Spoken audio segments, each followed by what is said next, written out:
The Outermost House, A Year of Life on the Great Beach of Cape Cod by Henry Beston. Chapter 6, Lanterns on the Beach, Section 4. I call at Norset Station several times a week, usually late in the afternoon. Packages and mail are delivered nearby, and every once in a while I call there for a message sent on to me from Eastham. The station stands on the mainland of the Cape, just where the dunes begin. It is a white wooden building built snug and low, like a Cape Cod cottage.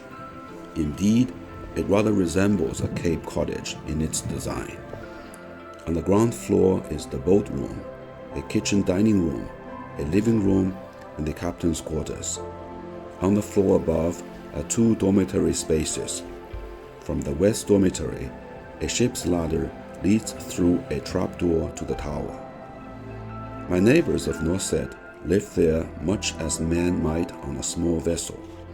They have drills and duties. They are definite enlistments. The first enlistment is for 3 years.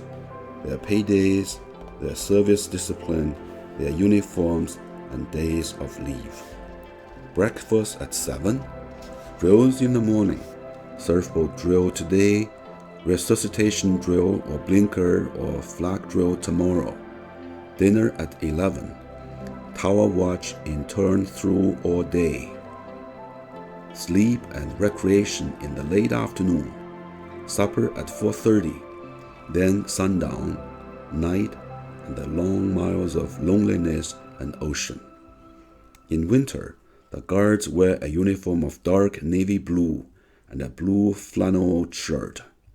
In summer, they shift into sailor whites, broad collar, white hat, and all. Officially, the men are known as surfmen and are ranked by number according to their standing and length of service. A fine group, these wardens of the Cape. Into the worst storm they go, without a question, with never a hesitation.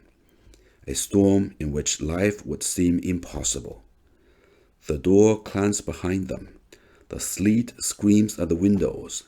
The very earth of the old Cape shakes to the thunder of the seas. But they are already on the moors, fighting on into the gale, fighting on, crawling on, for 7 dreadful miles. Yet the men make nothing of it and scarcely ever talk about it. They simply take their black oilskins and rubber boots from a locker, get into them by lantern light, and go. I owe the Norset crew a very genuine debt. Without their friendly interest and aid, without their hospitality and continuing goodwill, my experiment might well have been both over-solitary and difficult. Those long winter nights in the lamplit domesticity of my house, the rising wail of the wind on the dunes, the flash of the surfman's light in the whirls of snow, the moment's reunion with mankind, the pause on the beach, the moment's talk by the fire. All that is written deep.